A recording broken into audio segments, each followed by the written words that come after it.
அனைவருக்கும் இனிமையான வணக்கம் மற்றும் ஒரு மாலை பொழுதில் ஸ்டார் தமிழின் ஃபேஸ் டு ஃபேஸ் நிகழ்ச்சியில் உங்கள் அனைவரையும் சந்திப்பதில் மகிழ்ச்சியாக இருக்கின்றது. 2026ஆம் ஆண்டுக்கான வரவு செலவு திட்ட உரையை ஜனாதிபதி கடந்த 7ஆம் தேதி பாராளுமன்றத்திலே நிகழ்த்தினார். அதற்கு பிறகு தொடர்ச்சியாக 8 நாட்கள் அந்த இரண்டாவது வாசிப்பின் மீதான விவாதம் இடம்பெற்று கொண்டிருந்தது. அதன் போல் பாராளுமன்றத்திலே பல விடயங்கள் பேசப்பட்டது. அதே போன்று எங்களுடைய ஸ்டார் தமிழை பார்த்து கொண்டிருக்கக்கூடிய நேர்களுக்கு இந்த வரவு செலவு திட்டம் தொடர்பாகவும் வரவு செலவு திட்டத்திலே மக்களுக்கு கிடைக்கின்ற நன்மைகள் தொடர்பாகவும் அதே போன்று வியாபாரிகளுக்கும் வர்த்தக சமூகத்திற்கும் இதனால் என்னென்ன பலன்கள் கிடைக்கப் போகின்றது தொடர்பாகவும் இன்று நாங்கள் பேசப் போகின்றோம். அப்படி என்றால் இந்த துறையில், அதாவது நிதித்துறையில், கணக்காய்வு துறையில் தேர்ச்சி பெற்ற ஒருவரிடம் மட்டும்தான் அத்தனை தகவல்களையும் எங்களால் பெற முடியும். ஆகவே தான் நாங்கள் இன்றைய ஸ்டார் தமிழின் ஃபேஸ் டு ஃபேஸ் நிகழ்ச்சிக்கு அழைத்திருக்கின்றோம்.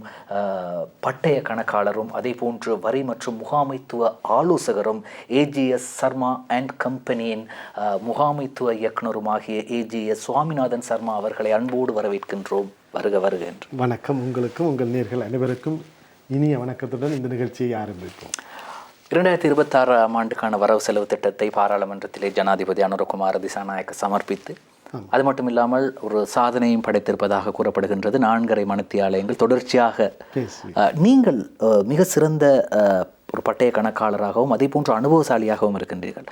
உங்களது இந்த அனுபவத்திலே கூறுங்கள், இந்த உரையா மிக நீளமான உரை அல்லது இதற்கு முதல் பேசியிருக்கின்றார்களாம் நிதியமைச்சர்? நல்ல கேள்வி. முதலே கஷ்டமான கேள்வியுடன் ஆரம்பிக்கிறீர்கள்.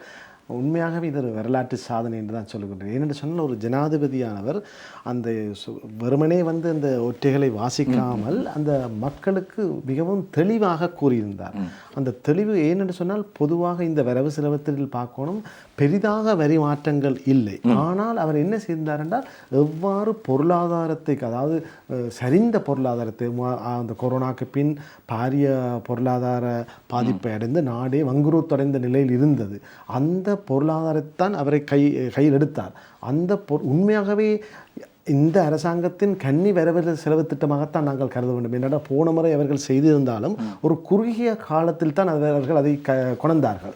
ஆனால் இந்த முறை தான் அவர்கள் அந்த வரவு செலவு திட்டத்தை முழுமையாக இருந்து மக்களுக்கு ஒழுங்காக அதாவது கொடுத்திருக்காங்கன்னு நான் கருதுகிறேன். ஆக அந்த வகையில் ஜனாதிபதி ஒரு 4 மணித்தியாலமும் 15 நிமிடமும் தொடர்தேர்ச்சியாக மக்களுக்கு அந்த வரவு செலவு திட்டம் என்றால் என்ன, தான் அந்த கொள்கை மூலமாக மக்களுக்கு என்னத்தை சொல்ல போகின்றேன், என்ன நடந்திருக்கின்றது, என்ன வகையான கொள்கை மாற்றங்களை கொண்டு வந்துள்ளேன், அதாவது அவர் சொல்லும் பொழுது செக்டர் ரீதியாக மிகவும் அழகாகவும் எல்லோருக்கும் புரியும் வண்ணமும் ஒரு நகைச்சுவையுடன் கூடிய முறையில் கூட இடையில் வந்த கேள்விகளுக்கு கூட அவர் மிகவும் சாதுரியமாக பதிலளித்து இந்த வரவு செலவு திட்டத்தை சமர்ப்பித்து, அதே நேரம் மக்கள் அனைவரும் எதிர்க்கவில்லை. நாங்கள் பார்த்திருந்தோம், மக்கள் பொதுவாக வரவு செலவு திட்டம் வந்தபோது மக்களுடைய பல எதிர்ப்புகளும் பிறப்பாளி போன்ற நிகழ்வுகளும் நடந்திருக்கும். ஆனால் இந்த முறை மக்கள் கூட அதை ஏற்றுக்கொண்டிருக்கால், மக்களுக்கு ஏற்றுக்கொள்ளும் கூடிய விதத்தில் கூட அவர் அந்த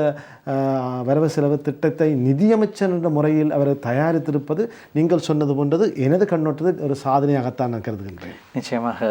ஆகவே ஒரு ஜனாதிபதியாக நீங்கள் குறிப்பிட்டது போன்று அந்த ஒதுக்கப்பட்ட நிதிகளை அவர் கூறும்போது அந்த ஒதுக்கப்பட்ட நிதிகளையும் கூறிவிட்டு கடந்த காலங்களில் இவ்வாறு குறைந்திருந்தது, நாங்கள் அதிகரித்திருந்தோம், அது இருக்கின்றார் அந்த பாராளுமன்ற உறுப்பினர், அந்த அமைச்சர் என்று எதிர்கட்சியையும் நகைப்புக்கு எடுத்துக்கொண்டு உள்வாங்கி ஒரு பகையாளி இல்லாமல் ஒரு நட்பு ரீதி, அதான் இலங்கைக்கு ஒரு அழகு என்று சொன்னார். எதிர்கட்சியாக இருந்தால் கூட ஒரு நட்பு ரீதியாக அவர்களையும் அரவணைத்து இந்த வரவு செலவத்தில் குறிப்பிட்டது ஒரு மிகவும் ஒரு நல்ல ஒரு தலைமைத்துவத்தை நான் கருதுகின்றேன். நிச்சயமாக. அடுத்து திரு சுவாமிநாதன் சர்மா அவர்களே, வரவு செலவு திட்டம் என்ற உடனே நாங்கள் எல்லாம் நினைப்பது தேங்காய் விலை குறையுமா, அரிசி விலை குறையுமா, பருப்பு விலை குறையுமா, சீனி விலை குறையுமா, இப்படியான அத்தியாவசிய தினமும் நாங்கள் பாவிக்கக்கூடிய உணவுக்கு என்ன தேவையோ அது குறையுமா என்று. ஆனால் கொஞ்சம் வசதியானவர்கள் வாகன விலைகள் குறையுமா என்று, நாங்கள் வாகனம் ஒன்று வாங்க வேண்டும் குறையுமா என்று. உண்மையிலேயே இது ஏழைகளுக்கு இந்த வரவு செலவு திட்டத்தின் மூலமாக கிடைத்த நன்மைகள் இதுவும் ஒரு நல்ல கேள்வி என்று தான் சொல்ல வேண்டும். உண்மையாகவே நீங்கள் சொன்னது கடந்த காலத்தில் நமது மக்களுக்கு அடிமையாகி விட்டார்கள். இவ்வகையான ஒரு மக்களை ஒரு இனிப்பை கொடுத்து ஏமாற்றுவது போன்ற ஒரு சில சலுகைகளை கொடுத்து ஒழுங்கான பொருளாதார கட்டமைப்பில் இல்லாது நாம் போய்விட்டோம். அதுதான் மிக மிக முக்கியமாக நான் இங்கே சொல்ல விரும்புகின்றேன். ஏனென்று சொன்னால் நீங்கள் சொன்னபோது மக்களுக்கு ஒரு கண்துடைப்பாக வரவு செலவு திட்டத்தில் விலையை குறைத்து விட்டு பிறகு 2 மாதத்தில் பழையபடி உயர்த்துவதைத்தான் கண்கூடாக பார்த்திருந்தோம். அந்த முறைமையை இந்த வரவு செலவு திட்டத்தில் அறவே நீக்கியுள்ளார்கள். இது உண்மையாகவே ஒரு நாட்டு மக்களை அடுத்த கட்டத்துக்கு ஜனாதிபதியும் இந்த அரசாங்கமும் கொண்டு சென்றுள்ளது என்றே நான் கருதுகின்றேன். ஏனென்று சொன்னால் எமது காலம் ஓரளவு போய்விட்டது. இனி வருங்கால சந்ததியினருக்கு உண்மையான பொருளாதார பிரச்சனைகளை நிச்சயமாக அவர்களுக்கு தெரிவிக்க வேண்டும். ஏன்னு சொன்னால் அவர்கள் இப்பொழுது வாழும் காலம் என்பது டெக்னாலஜி, அதாவது வெரி ஃபாஸ்ட் டெக்னாலஜி. எல்லாருக்கும் அவர்களுடைய தரவுகள், அதாவது டேட்டாஸ் அவர்களுடைய கையில் உள்ளது, அவர்களுடைய மொபைலில் உள்ளது.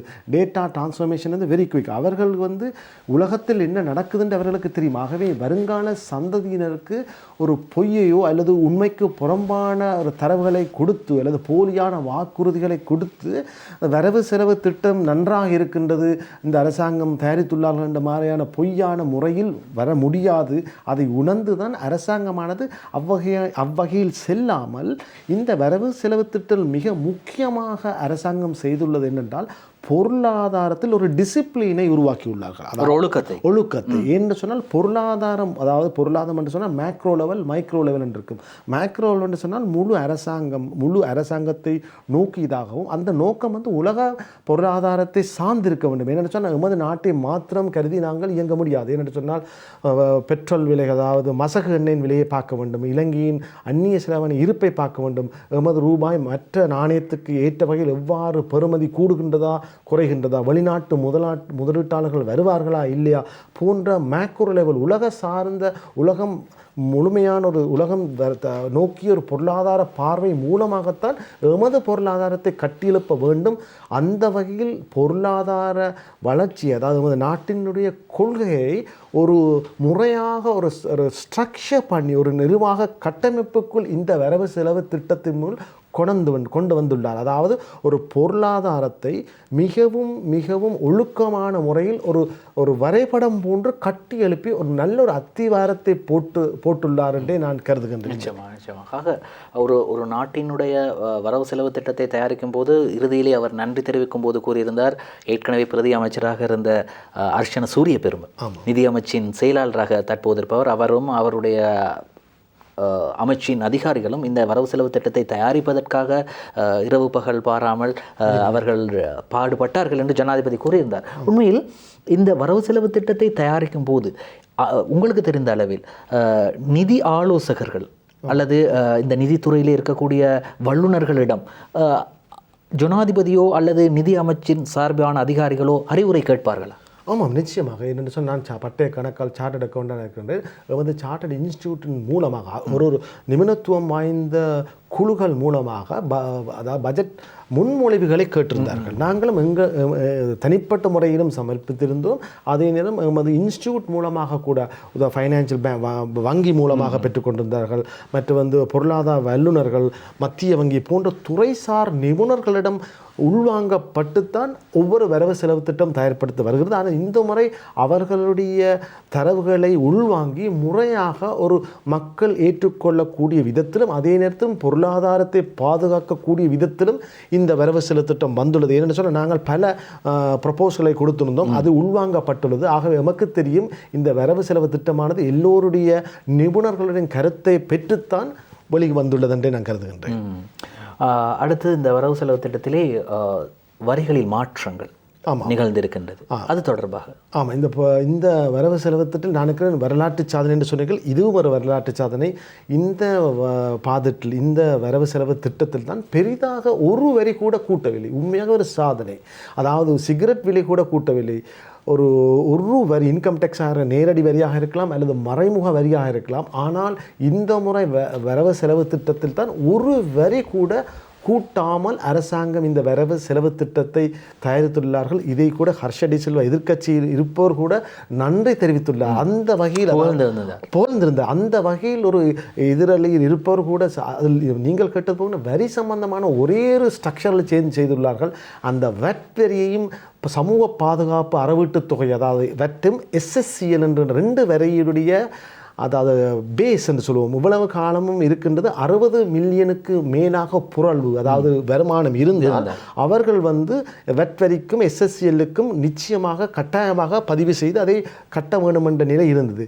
இந்த வரவு செலவு திட்டத்தின் மூலமாக, அதாவது 1/4/2026 தேதி முதல் அமல்படுத்தக்கூடிய விதத்தில் அந்த 60 மில்லியன் ரூபாக இருந்த உச்சம், அதாவது த்ரெஷ்ஹோல்டை 36 மில்லியனாக குறைத்திருக்கிறார்கள். அதன் மூலமாக உண்மையாகவே சிறிய மற்றும் நடுத்தர வியாபாரம் செய்பவர்கள் கூட உள்வாங்கப்படுகின்றார்கள். அது ஏன் செய்துள்ளார்கள் என்று நான் கவனித்துக் கொண்டு சொன்னால், முழு நாட்டு மக்களையும் இந்த வரி கட்டமைப்பு நெட் என்று சொல்லுவோம், அந்த நெட்டுக்குள் கொண்டு வந்துள்ளார். உண்மையாகவே ஒரு வெளிநாடுகள் பார்த்துப்போம், எந்த ஒரு நாடாக இருந்தால் கூட அந்த நாட்டில் வரி செலுத்தக்கூடிய மக்கள் செலுத்த வேண்டும். ஆனால் இலங்கையில் உண்மையாகவே வரி செலுத்த வேண்டியவர்கள் கூட இந்த வரியிலிருந்து வரி ஏய்ப்பு செய்து வரி கட்டாமல் இருந்தார்கள்.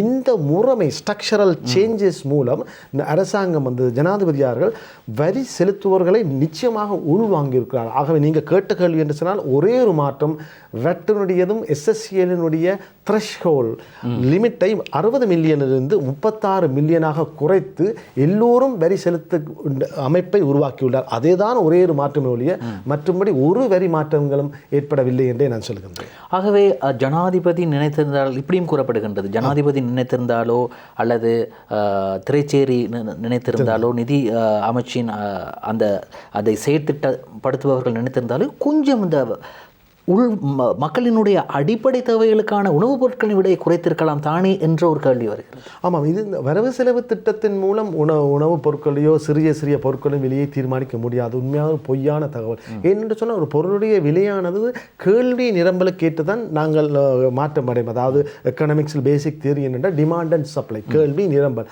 ஆகவே வரவு செலவு திட்டத்தின் மூலமாக ஒரு ஆர்டிஃபிஷியலாக நாங்கள் மாற்றம் ஏற்படுத்தக்கூடாது. அவ்வாறு மாற்றம் ஏற்படுத்தினால் அதனுடைய பாதிப்பு பாரதூரமாக இருக்கும். ஆகவே இந்த அரசாங்கம், நான் நிற்கின்றேன், உண்மை தன்மையை மக்களுக்கு தெளிவுபடுத்தி கொடுக்க முடியாத சலுகைகளை கொடுப்போம் என்று பொய் சொல்லாமல் கொடுக்கக்கூடிய சலுகைகளை வகுத்து, உண்மையாகவே ஒரு கஷ்டமான தான் இருந்தால் கூட இதை நாம் சமாளித்து எமது வருங்கால சந்ததியினருக்கு நோக்கியமாக நாங்கள் நாட்டு மக்கள் அனைவரும் ஏற்றுக்கொண்டால் வருங்காலத்தில் ஒரு அபிவிருத்தி